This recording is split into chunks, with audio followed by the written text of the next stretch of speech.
Bonjour, vous écoutez Demain, le podcast de Lyon Positif. Parce que demain s'invente aujourd'hui en faisant autrement qu'hier.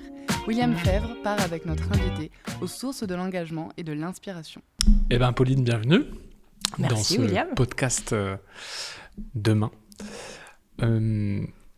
Alors, Pauline, on se connaît à côté et même par un réseau qu'on a en commun qui s'appelle le CJD. Hier soir, on était ensemble à l'inauguration du Bel Air Textile. Ouais, et merci encore. C'était une super soirée et surtout un lieu qui, je trouve, a de l'importance dans la métropole de Lyon parce qu'il représente aujourd'hui le retour aux rencontres, au réel et au fait qu'on a besoin de se retrouver. Ouais. Donc, Pauline, tu es directrice générale de Bel Air Camp. Et Bel Air Camp, en fait, c'est pas un endroit, mais c'est maintenant plusieurs lieux qui permettent d'accueillir plus que des entreprises, mais de la vie aussi au sein d'un quartier, qui est le quartier à Villeurbanne, le quartier de Bel Air, qui va devenir bientôt votre quartier d'ailleurs, parce que vous êtes appelé comme ça avant qu'on arrive, ça tombe bien, on va rien faire. Implanté. Alors, pour commencer, est-ce que tu peux me raconter un peu c'est quoi Bel Air et pourquoi hier on s'est vu à Bel Air Textile? C'est deux questions très différentes. Bah ouais. Qu'est-ce que c'est Bel Air? Bel Air, c'est à la base l'idée de redonner vie à des lieux qui ont une histoire. Donc ça part de l'immobilier et de la ville, de se dire qu'il y a des immeubles comme le bâtiment dans lequel on a commencé Bel Air il y a 8 ans, qui était un super beau bâtiment industriel qui avait vieilli, c'est sûr, un peu vieillot, mais avec énormément d'âme. Du coup, de lui redonner une âme, redonner une vie. Certes, il était sur mesure pour Alstom, c'était leur bâtiment. Donc, pour une autre entreprise, ça aurait été compliqué de se l'approprier, mais pour nous, pour ce qu'on en a fait, c'était parfait. Le but, c'était vraiment de mutualiser et de faire en sorte qu'on ait plus que ce que chacun peut avoir seul et de justement partager, quelque part créer l'univers du coworking, mais pour les sociétés qui fabriquent, qui stockent, prototypes, alors qu'en 2015, l'univers du coworking, c'était uniquement pour les freelances et les auto-entrepreneurs, les personnes seules. Et là, on a ouvert le champ des possibles avec des entreprises qui avaient une équipe, de la propriété intellectuelle, du stock, et donc des nouvelles manières d'envisager les locaux et surtout de travailler ensemble, puisque ça leur ouvrait aussi la possibilité de collaborer avec d'autres, alors que d'habitude, c'était chacun un peu dans son coin. Et donc ça a vraiment créé une nouvelle histoire depuis 2016, et nous, on l'a co-construit avec eux. On a choisi de jouer la carte en entier en disant on sent qu'il y a quelque chose à faire, en l'occurrence avec ce bâtiment. On a trouvé des premiers preneurs qui étaient d'accord avec notre intuition et on a co-construit avec eux au fur et à mesure. Ils avaient leur propre bureau et leur propre atelier. On a fait une première cuisine mutualisée. Au fur et à mesure, on a dit à eux et à ceux qui nous ont rejoints de quoi vous avez besoin d'autre en fait. Est-ce qu'on fait d'abord une salle de sport? Est-ce qu'on fait d'abord une terrasse? Qu'est-ce que vous voulez plutôt que juste moi, Pauline, j'aimerais bien parce que ça me ferait kiffer. C'est quoi ce dont vous avez besoin? Et on a co-construit comme ça sur les 10 000 mètres carrés. Petit à petit, sans faire ce qui se faisait à l'époque. On a quasiment ouvert en même temps que la station F, mais on a complètement pris le contre-pied de ces immenses travaux qu'ils ont fait en coupant un beau ruban, en faisant venir tous les élus et tout ça. Venez, c'est trop bien. Nous, on était sous les radars pendant très longtemps, à faire aucune communication. C'était que du bouche à oreille, juste en partant du réel, de se dire, vous, nos clients, de quoi vous avez besoin, pourquoi vous êtes prêts à payer, en fait, quel service on vous rend réellement et qu'est-ce qu'on construit ensemble. Et je trouve que c'est ce qui fait la force de Bel Air, de dire qu'on s'est construit autour de la communauté. C'était le premier besoin, d'être ensemble, de faire plus que ce que chacun peut avoir seul, avec des locaux, c'est sûr, partagés, mais aussi sans être seul. Et donc, on a vraiment touché du doigt ce qu'on appelle tiers-lieu, quelque part. C'est ce que j'allais dire, c'est la définition de tiers-lieu aujourd'hui, elle peut être différente parce que tout le monde peut ou non lancer son tiers-lieu, mais c'est de plus en plus, on va dire que c'est une mode, mais c'est surtout un mouvement, et c'est normal, parce que c'est une nouvelle façon de vivre, et chacun a sa définition, parce que le tiers-lieu, ça peut être à la fois, normalement c'est l'endroit où tu peux à la fois vivre et travailler, accueillir du public, et puis la définition que toi t'en fais, elle est un peu différente, et d'ailleurs tu n'utilises pas le mot tiers-lieu quand tu parles de Bel Air. Alors on l'utilise plus. Mais pendant longtemps, on l'a utilisé parce que moi, ma définition, elle n'est pas si loin de la tienne au final. C'est un endroit tiers entre la famille, donc le lieu personnel en fait, et le lieu pro. Et Bel Air, ça a toujours répondu à ça parce que on n'est pas un endroit pro comme les autres. En tout cas, clairement, au début, on n'était pas un endroit pro comme les autres. Ça tend à devenir assez classique, mais ce n'était pas du tout le cas.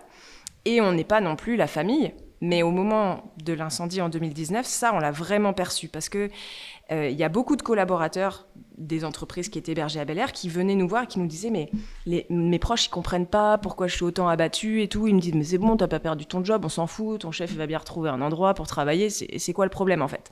Mais ils ont perdu quelque chose de bien plus important que le lieu de travail, juste ta chaise et ton bureau en fait. Ils ont perdu cette troisième famille, en fait, ce troisième lieu qui fait qu'ils avaient bien plus que juste des collègues de travail. Pourtant, c'est sûr qu'ils ne dormaient pas, quoique il y a des choses que je ne veux pas savoir. Mais c'était vraiment un autre endroit qu'on a tous créé ensemble et auquel ils étaient très attachés et qui n'était pas juste l'endroit où ils produisaient. Avant de revenir, on va revenir un peu ensuite sur ce qui se passe dans ces locaux, ce que vous faites. La naissance de tout ça, parce que dans ce podcast, demain, ce qui est important, c'est de parler de la naissance de l'engagement. Si aujourd'hui, tu diriges des lieux comme ça qui ont un impact sur le territoire autant que ça, c'est parce que toi, tu avais une volonté. Est-ce que tu peux me raconter, avant Bel Air, toi, tu voulais monter un espace de coworking. Mais alors, qu'est-ce qui te fait dans ta vie, à quel moment t'en es, pour te dire que tu veux monter un espace de coworking ? C'est très intéressant parce que moi, je dis toujours que je pense qu'on est la somme de nos expériences. Et ça se voit beaucoup à Bel Air. En tout cas, j'aime bien regarder toutes les petites composantes qui font qu'il y a de toutes mes expériences précédentes dans ce que Bel Air est aujourd'hui. Parce que j'ai un parcours qui peut être assez classique de prépa et d'école de commerce. Et donc, en fait, j'ai vécu qu'avec des clones, en fait. Même après où je suis partie en audit, j'ai commencé mes premières expériences en audit. Et en fait, on n'est que entre clones dans tous ces parcours-là, en fait. Et donc, t'as fait ça à Lyon, Hôtel Lyonnaise, et t'as fait ça ici ? Je suis grenobloise. Grenobloise, okay. J'ai fait ma prépa à Annecy. Et ensuite, j'ai fait l'école de commerce de Grenoble.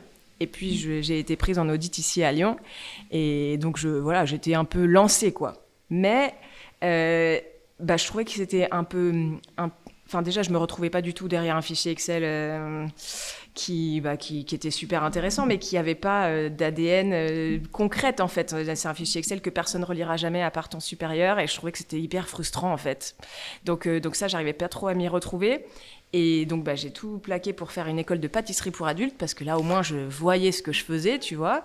Et c'était hyper intéressant, parce que là, pour le coup, j'ai découvert l'inverse des clones. C'était des gens, en plus, dans un parcours de reconversion, que des gens qui venaient de partout, mais partout, l'univers du spectacle. Il y avait un médecin, il y avait des ingés, il y avait des gens qui sortaient d'écoles hôtelières. Enfin, c'était la vraie vie, quoi. Et ça, c'était passionnant. Et c'est quoi le déclic ? Est-ce que tu connais ce moment-là où tu es dans de l'audit et que d'un coup, tu fais des gâteaux ? Ouais, c'est le reflet des autres, parce que moi, tu sais, en audit, ou peut-être que les gens le savent pas, mais des fois, on est dans une pièce sans fenêtre, en fait, pendant une semaine, parce que c'est la seule salle de réunion disponible pour mettre les auditeurs pendant une semaine, donc voilà, tout le monde trouve ça normal. Et bon, à l'époque, on se posait absolument pas la question, mais n'empêche que moi, pour tenir, je me disais juste, qu'est-ce que je vais faire comme pâtisserie pour mon équipe de la semaine d'après ? En tout cas, c'est pas mon équipe, mais l'équipe avec laquelle je serai. Et donc, je pensais qu'à ça. Et le week-end, je faisais que ça. Et j'étais trop content de raconter ce que j'avais fait et de faire kiffer l'équipe avec qui j'étais. Et du coup, c'est l'équipe qui me disait « Mais Pauline, on cherche tous ce qu'on va faire après l'audit. Et en fait, toi, regarde, t'as vu comme tu kiffes quand tu nous racontes la pâte à choux qui lève, tout ce que tu nous racontes sur les pâtisseries et tout. En fait, toi, tu sais ce que tu veux faire, donc vas-y. » Et ça a planté la graine, et j'ai commencé à postuler à des jobs à Paris pour pouvoir faire une école en cours du soir. Et j'ai été prise par un cabinet de recrutement, un chasseur de tête qui m'a fait venir sur les Champs-Élysées, machin, tu vois, le gros truc où tu te dis trop cool, je vais être embauchée dans une grande boîte, direction financière et tout. Et le gars, il a visé droit au but, quoi. Il m'a dit, mais en fait, vous avez jamais rien choisi de votre vie, en fait. Pourquoi vous êtes là vraiment? Tu vois, c'était ta question, tu vois. Sauf qu'à l'époque, j'avais jamais réfléchi. Il m'a dit, mais en fait, vous avez fait prépa parce que c'est dur, école de commerce parce que c'est dur, finance parce que c'est dur, audit parce que c'est dur, mais en fait, du coup, vous avez choisi quoi, en fait? Et là, je me suis dit, j'ai fondu en larmes et je suis sortie en disant, ok, je veux pas ce poste. Et du coup, je suis partie. Et là, j'ai démissionné et j'ai fait une école à temps complet. Mais c'est énorme parce que ça fait plusieurs fois qu'on fait des interviews de personnes qui s'engagent et souvent, et je crois que c'était Mathieu Mazin et même d'autres co-directeurs de Singa qui nous ont raconté la même histoire. C'est un entretien d'embauche où le recruteur dit « En fait, vous ne voulez pas être là ».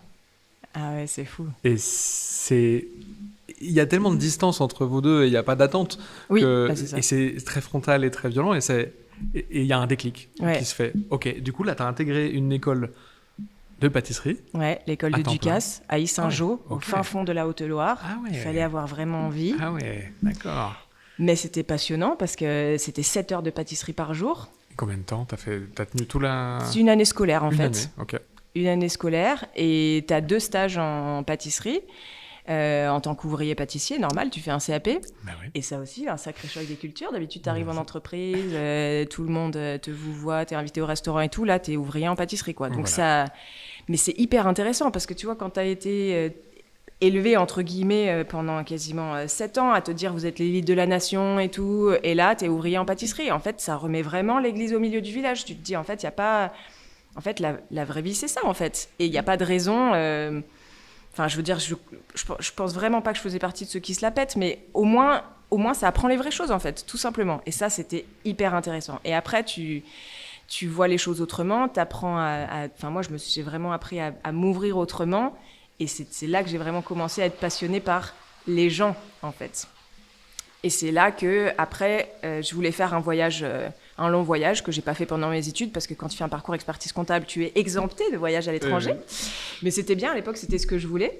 Mais du coup, on a fait 1 an en voyage en Amérique latine en sac à dos avec mon conjoint. Au début, on voulait travailler. J'avais commencé à chercher un job dans une pâtisserie en Amérique latine en me disant que j'avais le bagage, tu vois. Et puis au final, c'est une de mes copines de Price, d'expertise, d'audit, qui était colombienne et qui m'a aidée à trouver un job, qui m'a dit « Mais Pauline, franchement, arrête, quoi, va kiffer, ça sert à rien de trouver un job et tout. » Elle m'avait aidée à faire mon CV, à chercher des jobs et tout. Et elle m'a dit « Non mais vas-y, franchement, kiffe en entier, ça sert à rien. » Et elle a eu raison parce que du coup, j'ai pas travaillé. T'as fait 1 an. Et c'était bien mieux. Bien mieux, pas parce que juste on a glandé, mais parce qu'en fait, on a vécu le truc à part entière. Plutôt que de faire les choses à moitié parce je culpabilisais d'eux, en fait, on a juste vécu le truc. Et moi, maintenant, après 11 mois, je meurs pas d'envie de repartir. C'était trop bien, mais on a eu des super galères. Et je kiffe clairement ma douche chaude tous les matins. Vous pouvez pas imaginer comme c'est cool. Donc en fait, voilà, moi, ça me va très très bien d'avoir vécu ça. Si c'était à refaire, je le referais, mais je meurs pas d'envie de le refaire. Ouais.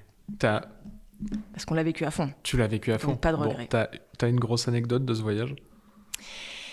Ouais, c'est plein, j'imagine. Ouais, mais... plein. J'ai déjà été super malade, donc ça aide aussi à faire à moins regretter aussi, quoi. Parce que bon, voilà, quand moi ma fragilité, il y en a qui ont souvent mal à la tête ou quoi. Moi, ma fragilité, c'est mon ventre, donc c'est pas forcément les meilleurs pays pour être fragile.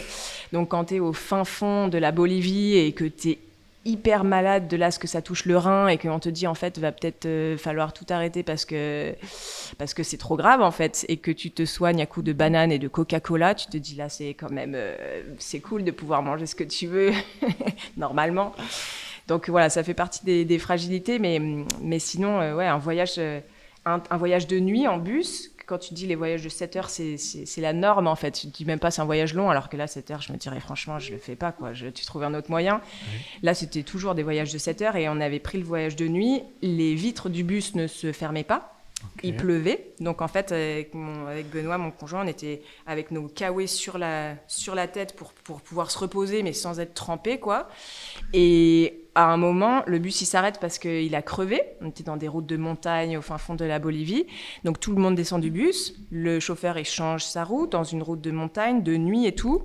Et puis on était entre la falaise et le bus, et à un moment t'as un gars et il commence à faire une crise d'épilepsie.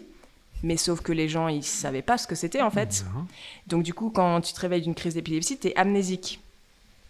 Donc, le gars ne voulait pas remonter dans le bus quand le chauffeur, il a eu changé sa roue. Et moi, j'étais super mal parce que je ne me sentais pas du tout la posture de dire, en fait, les gars, c'est une crise d'épilepsie, amnésique, c'est normal, il faut le faire remonter, ça va bien se passer. Donc, en fait, il est resté sur le bord de la route et tout le monde trouvait ça normal, en fait. Et ça, a posteriori, tu vois... Quand t'es dedans, tu te dis, bon, ben, c'est comme ça, t'es un peu en mode sauvetage, tu vois, c'est quand même un trajet particulier. Et tu te dis, bon, ben, je fonce, t'es en mode survie. On est arrivé à notre destination, il était 3h du matin, on n'avait pas réservé notre chambre. Enfin, tu vois, c'était vraiment dans un autre mode de pensée. Mais aujourd'hui, quand j'y pense, je me dis, putain, on a quand même laissé un gars au milieu de la route, quoi. Et c'était normal pour tout le monde. Les expériences humaines entre l'audit dans une pièce sans fenêtre et là... le choc des cultures. Le choc. Ouais. Et quand t'es rentré, est-ce que t'as eu la grande révélation de ça y est, tu sais ce que tu veux faire, t'as fait la pâtisserie, t'as fait un voyage qui t'a chamboulé? Tu savais ou ça t'a encore plus paumé qu'avant? Ben, pendant le voyage, j'ai lu beaucoup de livres d'entrepreneuriat et j'ai beaucoup cherché. En fait, j'ai fait vachement d'introspection, en fait. Qu'est-ce qui me plaisait, qu'est-ce qui faisait que je kiffe, qu'est-ce qui m'a énervé à me rendre un peu aigrie, en fait, qu'est-ce qui m'attirait. Et ça m'a amené à travailler sur un projet de café coworking, mais tout ça c'était pendant le voyage, parce que pendant les voyages de 7 heures, quand c'est la nuit, tu fais ce que tu peux, mais dans la journée, tu as vraiment beaucoup de temps, en fait. Et ça, c'était hyper introspectif. Et ça, c'était vraiment hyper intéressant. En plus, tu es suffisamment loin de toute la pression sociale, en fait, pour aussi pouvoir réfléchir vraiment, en fait, tu vois, sans avoir les parents, la société. Les parents, la société, t'es pas dans un truc business de rentabilité, de quoi? C'est ce que toi, tu veux. Ouais. C'est là où, du coup, tu montes différemment un projet. Ouais, exactement. Et c'est là que je venais, la pâtisserie c'était tout frais, donc je voulais m'en servir, c'était normal, c'était ce qui me faisait kiffer à l'époque, donc la pâtisserie restait au centre avec ce café coworking, mais je voulais qu'il y ait du mouvement, de la communauté, parce qu'en école de commerce je faisais partie d'une asso, et pour la petite anecdote, mon surnom, c'est qu'en école de commerce tout le monde a un surnom, surtout en asso, moi c'était maman. Et à la fête des mères, t'avais toute l'école, pas que mon asso, toute l'école qui me fêtait la fête des mères sur Facebook à l'époque. Et donc, c'était déjà le truc de... en fait, si tu veux, on me disait souvent que j'avais la capacité à me faire aimer, quoi. Enfin, je sais pas comment dire, mais à entraîner, quoi. Et là, Et à être une référence aussi, du coup, pour les gens et à les guider, mais en tout cas, les aider, les accompagner. Ouais, peut-être indirectement. J'ai pas fait grand-chose, tu vois, mais dans les couloirs, tout le monde m'appelait maman, quoi. Et ça, c'était vraiment très drôle. Et du coup, ça faisait partie de ce truc où j'avais envie d'être entourée, quoi. Et ce café coworking, c'était un peu ce qui restait de ça. Rassure-moi, dans les couloirs de Bel Air, on crie pas maman quand même, si? Non. Et je crois qu'il n'y a pas grand monde qui le sait d'ailleurs. Ok. Et ton projet, est-ce que tu as, avant Bel Air, du coup, est-ce que tu as réussi à monter ce café coworking? Ou est-ce que c'est ça qui s'est transformé dans l'aventure folle qui est aujourd'hui Bel Air? C'est ce qu'on appelle un peu un pivot. Parce que en fait, j'étais dans la démarche d'acheter un fonds de commerce. J'avais rencontré une avocate qui m'aidait à la négociation de ce fonds de commerce et tout. Et elle m'avait dit, la signature du fonds de commerce, tu y vas, mais tu signes pas. Et moi, j'étais allée, j'étais coachée et tout. Je m'étais dit, ok, c'est normal, mais a posteriori, c'est quand même, ouais. Tu vois, tu y vas et puis tu es là, non, je signerai pas. Du coup, presque, a posteriori, je me dis, j'aurais pas dû y aller, tu vois. C'était vachement comme dur. Laisser quelqu'un sur le bord de la route. Ouais. Voilà. Et c'est là où, de l'envie de faire un café coworking, tu te retrouves à rentrer dans une aventure qui est gigantesque, dont tu ne te rends pas compte. C'est ça? Ouais. Tu réalises pas? Non, franchement, j'ai pas réalisé. C'est vrai qu'en y repensant, c'est un peu bizarre, mais je me suis un peu laissée emporter et ça a vite pris une tournure énorme. trop vite pour que je m'en rende vraiment compte, en fait, vraiment. Oui. Et en fait, 2 semaines après avoir rencontré Didier pour la première fois, je suis partie de son bureau où il m'avait dit 200 mètres carrés pour ton café, ça m'intéresse pas, puis de toute façon, j'ai pas 200 mètres carrés. Donc, par contre, j'ai 20 000 mètres carrés et j'aimerais trop en faire un lieu de référence pour les startups. Regarde, ça ressemble à ça et tout. Et ce jour-là, il avait été bon parce qu'il avait déjà fait le logo, il avait déjà, tu vois, il y avait une amorce de projet en fait, mais tout autour du marketing, du nom, du naming et tout. Bon, le bâtiment, il est avenue de Bel Air, donc c'était Bel Air Camp parce qu'il voulait un base camp à l'américaine et tout. Donc il y avait déjà une ébauche et il m'a laissé avec ça. Moi, pendant 2 semaines, j'ai mûri, je lui ai redemandé un rendez-vous et là, moi, je pensais que j'allais aller dans son bureau, tu vois, pour lui montrer. J'avais imprimé mes plans, je les avais collés et tout, sur qu'est-ce qui se faisait dans le monde à cette époque-là, aux États-Unis et tout, qu'est-ce que je pensais qu'on pouvait mettre dans le bâtiment. J'avais fait vraiment ça à la mano, quoi. Et moi, je pensais que j'allais aller, tu vois, en face-to-face dans son bureau comme la fois d'avant, quoi. Et en fait, il a appelé toute son équipe dans la grande salle de réunion, un peu comme là, tu vois. Et ils étaient une quinzaine autour de la table. Et il m'a dit, bon, Pauline, vas-y, présente-nous ton projet. Wow. Mais j'étais pas prête à ça du tout, tu vois. Donc moi, j'ai expliqué, machin, je me suis pas laissée démonter. Et en fait, la chose d'après, il m'a présenté à un tel, il m'a présenté à un tel, il m'a présenté à un tel. Et puis en fait, j'étais embarquée, il m'a fait parler devant la CPME, j'ai rencontré des premiers clients et tout. Et puis en fait, c'était parti en fait. Mais moi, j'ai pas du tout vu... T'as pas vu venir. Bah non, j'étais dans le truc, j'étais sage scolaire, tu vois. On me demande de faire ça, on me demande de faire ça, on me demande de faire ça. Et puis c'était aussi ultra passionnant. Parce qu'il y avait plein de choses à apprendre, plein de choses à découvrir, un autre univers. Moi, je ne suis pas du tout de l'univers de l'immobilier. Donc là, j'allais très souvent dans ce vieux bâtiment. J'allais voir ce qui marche pas, ce que je pensais qu'on pouvait faire. Enfin, tu vois, on me sollicitait sur plein de choses. Et c'était hyper intéressant. Et c'est... Ouais, c'est... Après, il y a eu le moment où ça commençait à devenir un peu dur et tout. Mais je me suis dit, en fait, c'est beaucoup trop tard pour reculer, en fait. Donc, c'est trop tard. Donc après, j'ai continué, tu vois, j'ai juste relevé la tête en me disant plus de marche arrière possible, ok, on retourne, et j'ai foncé et puis ça a marché. Mais je pense qu'il faut vraiment de l'inconscience pour se lancer dans les projets au début. Et je cite souvent une fille que j'avais vue à un concours d'entrepreneurs qui avait gagné alors qu'elle était avocate. Elle a abandonné avocat pour lancer son projet. Et quand elle a dit à son père, qui était aussi avocat, j'abandonne tout et tout, son père, il lui a fait rencontrer un entrepreneur pour lui dire c'est compliqué et tout. Et quand elle lui a parlé de son projet, l'entrepreneur, il a dit à son père, mais en fait, elle va réussir, hein, elle a tout ce qu'il faut. Hein. Elle est passionnée et elle est inconsciente, c'est bon. Et franchement, c'était exactement ça. J'étais passionnée par le truc, j'étais, en fait, peut-être naïvement, mais convaincue que ça pouvait pas ne pas marcher. C'était juste évident. Il n'y avait pas de plan B. Il n'y avait pas de plan B, mais en fait, pour moi, il n'y avait même pas besoin d'un plan B parce que j'étais sûre que c'était intéressant et que ça allait marcher, en fait.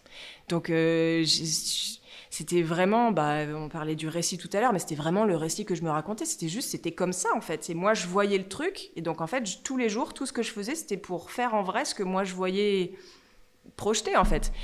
Et quand je faisais visiter à plein de gens ce bâtiment immense et tout, enfin, je faisais énormément de visites plusieurs fois par jour pendant plusieurs mois à plein de gens, les directeurs d'LDLC et tout, enfin vraiment des gens, ça m'a fait toucher plein de monde tout de suite. Et moi j'étais dans mon truc, je leur expliquais tout, je leur faisais tout visiter. A posteriori c'était quand même assez fou, je les emmenais dans tout le bâtiment, c'était pas du tout marketing, mais moi j'étais dans mon truc en fait, et c'était évident. Comment tu gardes justement ce côté je veux rencontrer de l'humain, je veux être au contact des gens, je veux faire mon coworking de 200 mètres carrés, et là quelque chose d'énorme. Comment tu arrives toi à garder cette envie et du coup cette relation avec les gens? Parce que du coup ça devient un peu plus industriel, tu vois de plus en plus de monde, et t'arrives à garder cette flamme, ce truc qui te dit je veux rencontrer encore plus de gens? Parce qu'il y avait les gens en fait.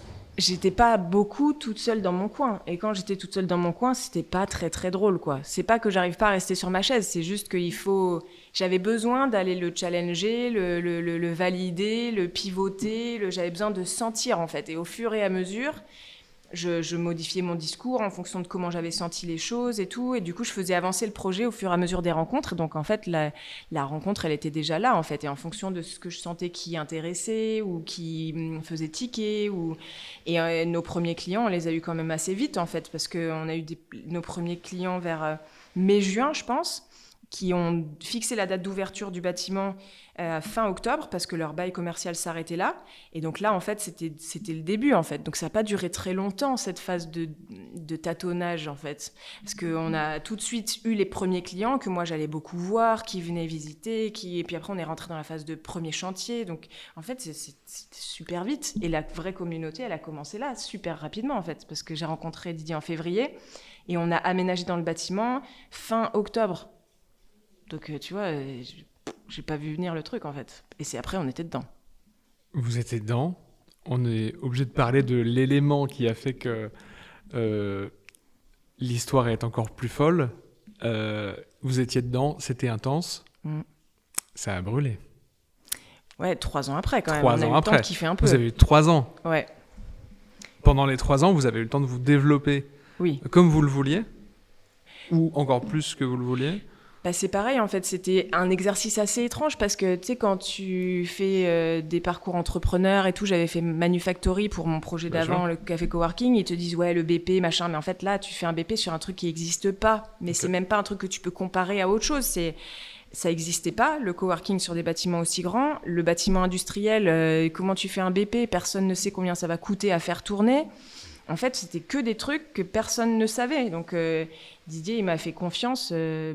mais parce que juste il a du nez, je sais pas vraiment pourquoi en fait, tu vois, mais c'était un peu fou, vraiment, a posteriori. Et donc, c'était quoi ta question en fait ? Alors je te disais, c'est que vous avez pu vous développer autant que vous vouliez, et il y a eu un événement de dingue qui s'est passé, c'est que après tous ces efforts, vous êtes dans des grands bâtiments industriels, vous avez repris le projet, pas à zéro mais presque. Ouais. Ça s'est passé comment, tu nous racontes ? En fait, on a un peu grandi, on a grandi assez vite quand même, mais petit à petit, à chaque fois en saisissant des opportunités et en voyant venir au jour le jour, en fait. Si tu veux, moi, à chaque fois que je voyais mes associés Didier et Serge, je leur présentais pas un prévis sur 5 ans, ça n'avait pas de sens, en fait. C'était juste, les mois à venir, voilà comment ça se passe, voilà comment ça s'est passé, et en fait, on le voyait vraiment au fil de l'eau. Et on saisissait les opportunités. À chaque fois qu'on avait un deal, il fallait le gagner. Ou si on ne le gagnait pas, il fallait apprendre pourquoi et faire en sorte que le suivant le gagnait. Et puis faire en sorte que ceux qui étaient là, ils aient envie de rester et qu'on comprenne comment ils allaient être encore plus contents de rester. Donc, en fait, on était vraiment dans la construction. Et ce qui a fait que, effectivement, le 8 octobre 2019, le bâtiment de 10 000 m² qu'on avait commencé à aménager en premier, il était à 85% rempli. On était 300 personnes au quotidien, 50 entreprises, et puis des entreprises énormes. On avait quand même 80 personnes de chez Technip. Ikea avait 100 personnes qui venaient juste de partir le mois d'avant. Il y avait des très beaux contrats, plein de petits entrepreneurs et de plus ou moins grosses équipes, des profils ultra différents. C'était vraiment assez fou. Et c'est aussi grâce à tout ce qu'on a construit petit à petit avec que de l'humain et de l'évidence qu'en fait on a pu rebondir, parce que c'est ce jour-là que même mes associés, ils auraient très bien pu dire Pauline, le bâtiment qu'on a réutilisé, il n'existe plus, salut, au revoir, quoi. Tu vois, ça se serait entendu, mais en fait dès ce jour-là, tous les membres, ils étaient en attente de dire qu'est-ce qu'on fait demain, en fait. Et ce jour-là, même le jour de l'incendie, le soir même, on a fait une réunion de crise avec tous les membres parce que tout le monde disait, OK, et maintenant, on fait quoi ?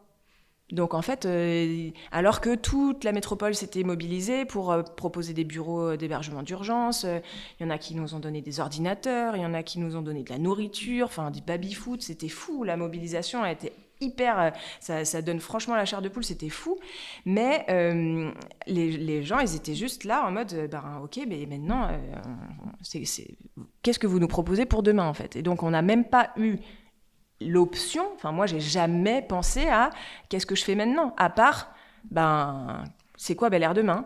Et du coup, c'est quoi Bel Air demain avec vous ? Parce que tout de suite, on a organisé un coworking d'urgence pour que personne n'arrête vraiment son activité, qu'il puisse continuer à tourner. Donc, c'était un mode dégradé, mais c'était toujours Bel Air. Et on a découvert le nouveau Bel Air Business aujourd'hui, parce qu'il y a une des chefs d'entreprise, Alison Foucault de Univers, qui chercher des locaux pour ses propres équipes. C'était trop petit pour elle, le coworking d'urgence.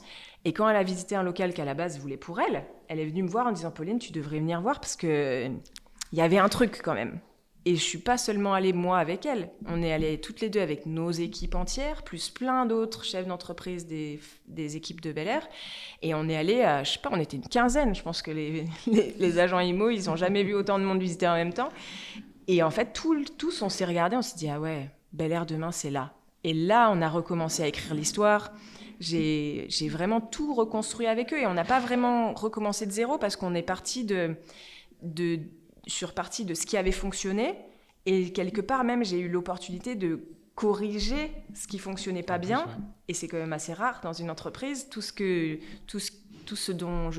me faisait baver, ce que je galérais, je l'ai pas refait, j'ai fait les choses autrement, puis j'ai fait d'autres erreurs évidemment, mais n'empêche. Est-ce que à ce moment-là, tu as pris conscience qu'en fait, avec ce modèle, qui n'était pas un modèle courant, voire plutôt inédit, vous étiez aussi en train de changer le territoire, l'état d'esprit. Là, on parle quand même de changer le travail, l'état d'esprit, l'entrepreneuriat, les initiatives, des associations.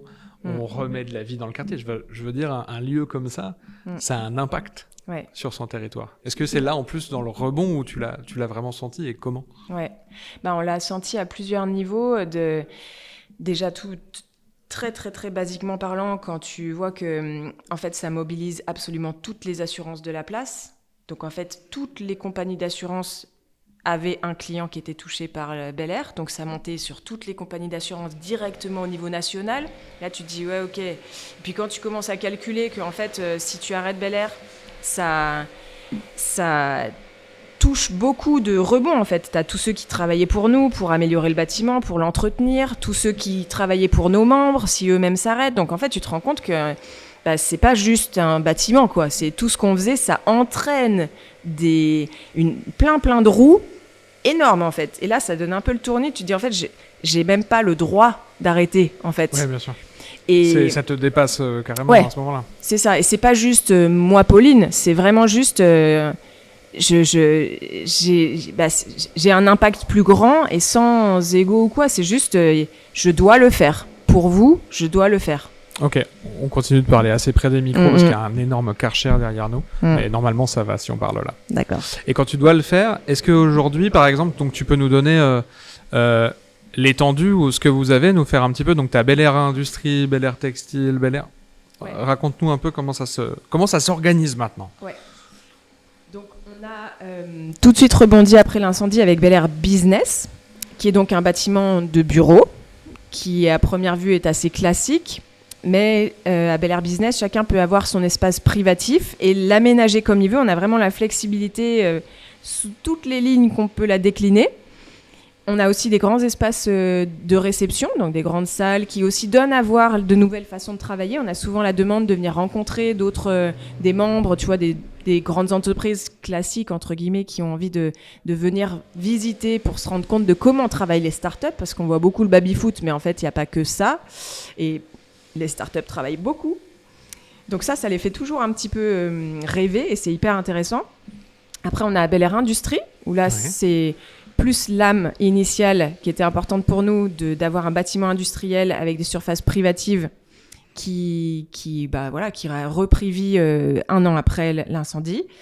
Et on a co-construit Bel Air School avec des acteurs de la formation qui étaient déjà avec nous depuis plusieurs années et qui poussaient les murs à Bel Air Business et que je risquais de voir disparaître de la communauté sans dire de perdre comme client parce que c'était même bien plus que ça en fait.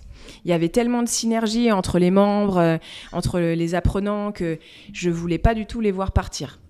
Donc on a co-construit en leur disant venez, on crée un lieu spécial pour les organismes de formation, plus adapté à vos besoins, avec des espaces de convivialité plus grands, plus de flexibilité, des espaces meublés, parce que t'imagines, les espaces de formation, ils ont d'immenses locaux, avec énormément de mobilier pour pas longtemps, enfin, c'était très particulier. Et là, on a inauguré, du coup, avec toi hier, Bel Air Textile, qui est une déclinaison de Bel Air Industrie, qui est spécialisée sur la filière du textile. Et c'est là où... spécialiser des lieux aujourd'hui,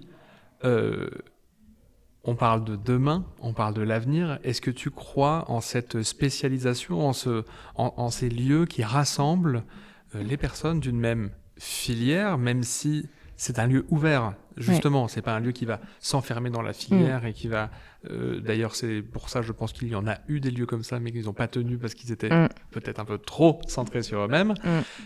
Est-ce que tu penses que l'avenir aujourd'hui du travail, de la collaboration et du territoire, ça se joue dans ces lieux-là? Moi, je suis convaincue. C'est sûr que j'ai un parti pris par définition, mais c'est vrai qu'en parlant avec des acteurs du coworking de la place lyonnaise, il y en a beaucoup qui me disent « Mais Pauline, t'es la seule à te filiariser. Tout le monde pense que c'est complètement fou et toi, t'es la seule qui le fait et qui continue à le faire en plus. Je persiste. » Mais je suis d'accord avec toi. En fait, c'est pas élitiste. C'est très ouvert. C'est plutôt... Nous, on fait pas de sélection, en fait. C'est les membres qui viennent vers nous pour chercher de la flexibilité, de la communauté, mais quand même toujours un lieu de travail, qui choisissent le bâtiment dans lequel ils se ressentent le mieux. C'est à nous de les orienter, de leur présenter, mais c'est pas une sélection, c'est pas un concours, il n'y a pas de temps final. Et ça change beaucoup de choses. Et surtout après, on prône beaucoup la non-concurrence parce qu'il y a souvent des gens qui nous disent « Oui, mais du coup, il y a déjà 2 sociétés comme moi dans le bâtiment. En fait, on va faire la même chose. » Mais en fait, non. Parce que vous serez plus forts ensemble, peut-être vous allez pouvoir vous prêter du matériel, peut-être que vous allez pouvoir aller à des salons ensemble, peut-être que vous allez vous prêter des contacts. En fait, c'est beaucoup plus puissant. Mais si on ne l'a pas testé, on a plutôt l'impression d'avoir les retours ambiants de j'ai peur, le protectionnisme. Et moi, je suis convaincue que ensemble, on est plus fort et que demain, on a besoin d'être tous ensemble. Que ce soit dans l'industrie, le service ou en tout cas l'économie, le recrutement, on est bouleversé par la crise qu'on a tous vécue en 2020 et on a l'impression qu'on est encore en train de se chercher dans les modèles, que ce soit les modèles de travail, la flexibilité au travail, le tout télétravail, on y revient, le tout bureau, on y revient, on essaie de trouver un équilibre en fait. On a tellement vécu d'extrêmes qu'on essaie de trouver un équilibre. Et pour toi, tu vois comment, avec ta vision de toutes ces personnes qui travaillent ensemble, tu vois comment demain, le monde du travail et plutôt de la vie quotidienne, de l'activité, que ce soit en France ou dans la métropole de Lyon? Moi, je pense que les frontières seront beaucoup plus floues. Et je trouve que ça, c'est vraiment intéressant par rapport à... peut-être à l'image de l'entreprise qu'on se fait, de dire à 17h, je ferme mon cahier, je rentre chez moi et surtout, je ne repense pas au travail et tout. Moi, j'ai envie, en tout cas, d'avoir des frontières plus floues pour que ce soit pas, qu'on ne soit pas enfermé, mais que ce soit plus ouvert et que... En fait, on n'est pas seulement des collègues de travail, mais finalement, on est des vrais amis, peut-être qui ne travaillent pas avec nous sur les mêmes projets, mais qu'en fait, ils sont juste la pièce d'à côté. Oui, peut-être une entité juridique différente, mais ça ne change pas grand-chose au final, parce qu'en fait, on va peut-être travailler ensemble pour un projet où on sera client-fournisseur, mais en fait, c'est juste parce qu'on est potes à la base, et on est potes parce qu'on est voisins de bureau, et en fait, il y a plein de choses comme ça que j'aimerais être beaucoup plus facile et beaucoup plus humaine, en fait, beaucoup plus dans la relation, parce que moi, je le dis souvent, mais je suis vraiment intimement convaincue, et de toute façon, je le fais, et on le fait tous sans vraiment s'en rendre compte qu'on travaille avec les gens qu'on apprécie, mais on n'apprécie que les gens qu'on connaît. Et de toute façon, c'est instinctif. Quand tu connais quelqu'un qui a une spécialité dont tu as besoin dans tes missions du quotidien, tu vas pas, en tout cas, on n'est pas des grands groupes, faire un énorme appel d'offres pour dire qui c'est qui vend ça le moins cher, pour les tordre, et puis pour dire, du coup, ce sera toi. Moi, j'ai envie de travailler avec celui avec qui je m'entends bien, que je vais pas tordre au niveau du prix, mais qui va comprendre que j'ai des contraintes aussi, que, en fait, quelque chose d'évident, en fait, mais avec qui on passe un bon moment, parce que c'est cool de travailler aussi, et c'est aussi pour ça que je trouve qu'il faudrait que ce soit plus flou.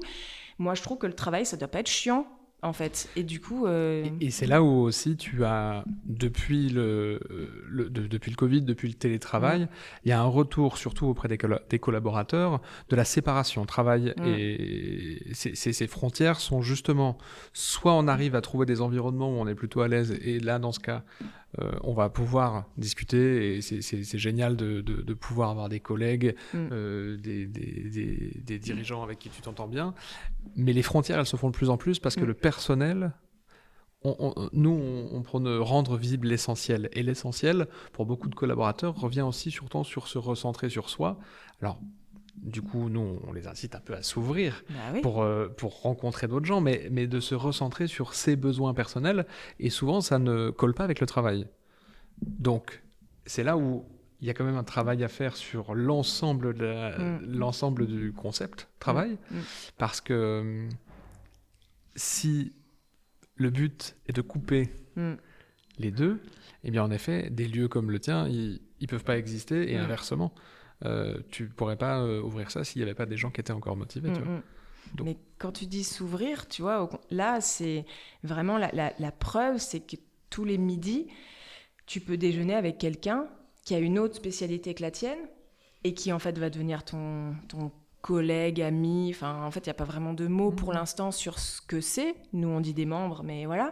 Mais du coup, tu vas pouvoir discuter d'autres choses de ton métier au final, parce que tu vas pouvoir partager ton quotidien, donc voilà, mais tu vas le partager avec quelqu'un d'autre, tu t'ouvres, et puis c'est beaucoup plus riche.